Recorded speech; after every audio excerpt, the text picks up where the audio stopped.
কিন্তু এদের মধ্যে একটা হাঁসের ছানার চোখ অন্ধ ছিল। এই অন্ধ হাঁসের ছানাটি ছিল সবচেয়ে ছোট। হায় হায় হায় হায়, গেল রে গেল, আমার বিশাল সর্বনাশ হয়ে গেল। শেষে গেলে একটা অন্ধ হাঁসের ছানা জন্ম নিল। হায় হায় হায় হায়। কি বলছো গিন্নি? একটা হাঁসের ছানা কানা হয়েছে? কি আর করার, সবই আমাদের কপাল। মাবুদ যা করে আমাদের ভালোর জন্যই করে। এরপর থেকে চাষির ভালো 4টি ছানার সাথে অন্ধ হাঁসের ছানাটিও বড় হতে থাকে। এদিকে চাষি আর চাষির বউ পরম আদর যত্নে হাঁসের ছানাগুলোর খাবার দিতে থাকে। সব ছানারা ভালোভাবে খাওয়া দাওয়া করতে পারলেও অন্ধ হাঁসের ছানাটি খাবার খেতে পারত না। তাকে চাষির বউ সব সময় খাইয়ে দিত।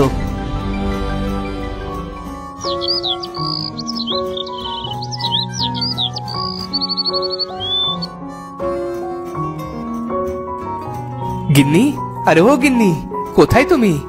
হাঁস ছানাগুলো যে না খেয়ে আছে। তুমি ওদের খাবার খেতে দাও, আমি এসে অন্ধ হাঁসের ছানাটাকে খাবার খেতে দিচ্ছি। চাষি তখন হাঁস ছানাদের খাবার দিতে থাকে। আর ঠিক তখনই তাদের বাড়ির সামনে দিয়ে একটা লোক যাচ্ছিল। সেই লোকটি অন্ধ ছানাটিকে দেখল। বাকি ছানাগুলো খাবার খেতে পারলেও অন্ধ ছানাটি বারবার পড়ে যাচ্ছিল। এটা দেখে লোকটি বলল, কি গো ভাই, তোমার ছানাটি এমন কেন করছে? আসলে এই ছানাটি অন্ধ, তাই না দেখে খাবার খেতে পারে না। তাহলে অন্ধ ছানাকে বাঁচিয়ে রেখে কি লাভ? শুধুই তো খাবার অপচয় হবে। মেরে ফেলো, মেরে ফেলো। এ কথা বলে লোকটি চলে গেল।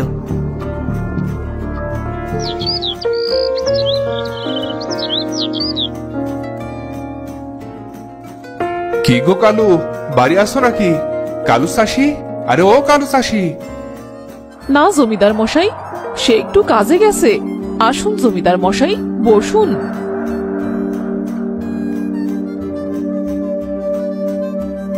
হাঁসকে খাবার খাওয়াচ্ছ দেখছিলাম। আমার বাড়িতে আবার শহর থেকে মেহমান এসেছে, তাই তোমার বাড়িতে হাঁস কেনার জন্য এলাম। ঠিক আছে জমিদার মশাই, আমি কয়েকটি হাঁস আপনার বাড়িতে দিয়ে আসবে নে। তা না হয় দিয়ে এসো, তবে এই অন্ধ হাঁস ছানা আবার নিয়ে এসো না। আমি কিন্তু এই ছানা কিনবো না। না জমিদার মশাই, আপনাকে অন্ধ হাঁস দিব না তো। তোমার বাড়ির হাঁস তো সব আমিই কিনি, তবে এই অন্ধ হাঁস তো আর আমি কিনবো না। তো এটাকে বাঁচিয়ে রেখে কি লাভ? খাইয়ে দাইয়ে শুধু শুধু পয়সা খরচ। সমস্যা নেই জমিদার মশাই, এটাকে আমি কখনো বিক্রি করব না। এটাকে আমি আমার সন্তানের মতো মনে করি। হ্যাঁ হ্যাঁ, তাছাড়া এই হাঁস ছানা নিয়ে আর তো কোনো কাজ দেখতে পাচ্ছি না। কালু চাষির তো আর কোনো সন্তান নেই, এই অন্ধ হাঁস মুরগি ওর সন্তান। এই কথা বলে জমিদার মশাই তখন কালুর বাড়ি থেকে চলে যায়। জমিদার মশাইয়ের কথা শুনে কালু চাষির স্ত্রী খুব কষ্ট পায় আর কাঁদতে কাঁদতে বলে, সে যাই বলুক, তুই আমারই সন্তান। আমি তোকে অনেক ভালোবাসি। চল চল, তোকে পুকুরের পানিতে নিয়ে যাই। এরপরে চাষির বউ অন্ধ হাঁসের ছানাকে নিয়ে পুকুরের দিকে যেতে থাকে।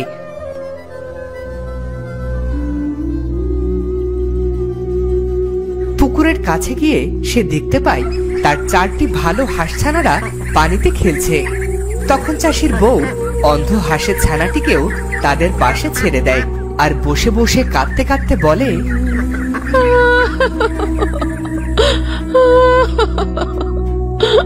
কেন সে খোদা তোকে অন্ধ করে পাঠালো? কি গো গিন্নি, হঠাৎ কি হলো তোমার? এই পুকুর পাড়ে বসে কান্না করছো কেন?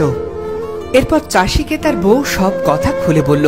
সব শুনে চাষি বলল, লোকে কি বলে তাতে আমাদের কান না দেওয়াই ভালো। এরা যখন যেটাকে ভালো মনে করবে তখন সেটাকে ভালো বলবে, আবার একটু পর সেটাকেই খারাপ বলতে দ্বিধা করবে না। তাই এদের কথা শুনে লাভ কি? তুমি ঠিক কথাই বলেছো। চলো ঘরে গিয়ে তোমাকে খাবার দেই।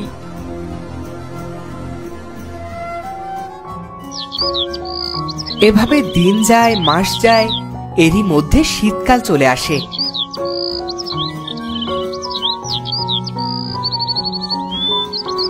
আর শীতে হাঁসের একটা রোগ দেখা দেয়।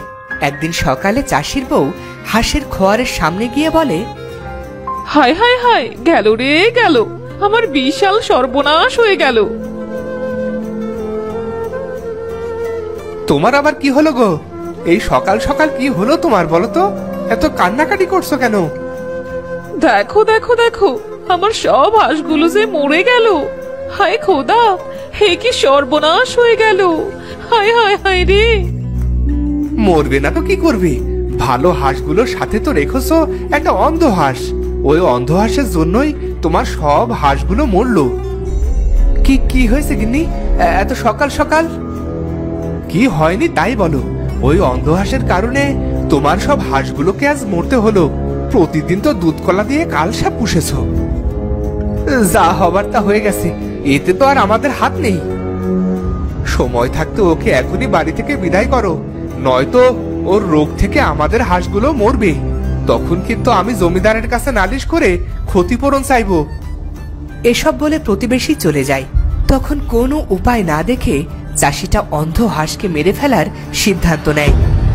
গিন্নি তো কখনোই অন্ধ হাঁসটাকে মারতে দেবে না, এর একটা ব্যবস্থা আমাকেই করতে হবে।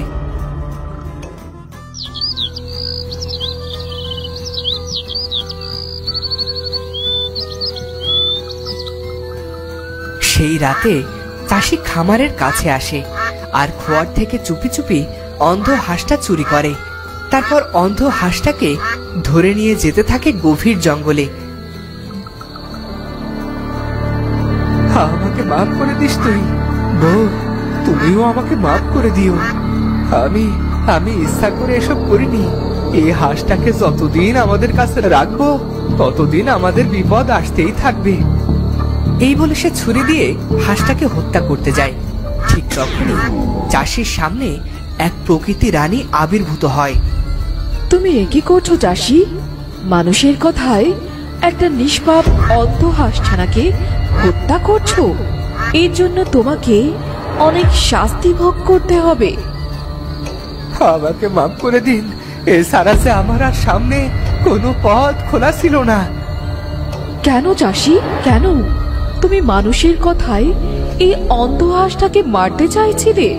যে মানুষ তোমায় ভালোই প্রশংসা আর খারাপের বেলায় ঘৃণা করে, তাদের জন্য তুমি অনেক বোকার মতো কাজ করেছো চাষি। আরে তাই তো, আরে আমি মানুষের কথায় বিশ্বাস করেছি। আজ তো অনেক বড় ভুল করতে যাচ্ছিলাম।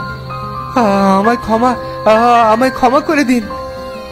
যাক, তুমি তোমার ভুল বুঝতে পেরেছো, আর আমার কাছে ক্ষমা চাইতে হবে না। ক্ষমা তো তোমাকে উপরওয়ালাই করবে।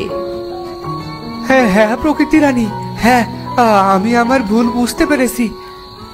এখন বাড়ি ফিরে যাও, দেখবে একদিন এই অন্ধ হাসি তোমার সব দুঃখ ঘুচাবে। প্রকৃতি রানীর কথা শুনে চাষি অন্ধ ছানাকে আর না মেরে ফোয়ারে নিয়ে আসে। এরপর অনেক দিন কেটে যায়। একদিন চাষির বউ অন্ধ হাঁসকে খাবার খাওয়াতে গিয়ে দেখতে পায় অন্ধ হাঁস ছানাটি একটা ডিম পেড়েছে। হোগো, দেখে যাও, আমাদের হাঁসটা একটা ডিম পেড়েছে।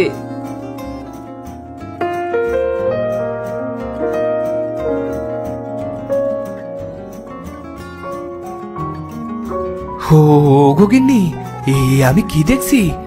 আমাকে একটা সিমটি কাটো তো গিন্নি, স্বপ্ন দেখছি না তো? আরে এ কি হলো তোমার? কি আবল তাবল বকছো? আবল তাবল বকছি না গো, আবল তাবল বকছি না গিন্নি। এই দেখো, এটা তো সোনার ডিম। আমাদের অন্ধ হাঁস সোনার ডিম দিয়েছে, কি যে খুশি লাগছে। আর যে আমাদের অভাব থাকবে না। আমাদের অন্ধ হাঁস ছানা আমাদের ভালোবাসার দাম দিয়েছে গো, ভালোবাসার দাম দিয়েছে। এরপর চাষি আর তার বউয়ের আর কোনো অভাব থাকলো না। এভাবে অন্ধ হাঁসটি প্রতিদিন একটা করে সোনার ডিম দিতে থাকলো। তো বন্ধুরা, ভিডিওটি কেমন লাগলো? যদি ভালো লাগে চ্যানেলটি সাবস্ক্রাইব করে বেল আইকনটি বাজিয়ে দিও। দেখা হচ্ছে পরের ভিডিওতে। ধন্যবাদ।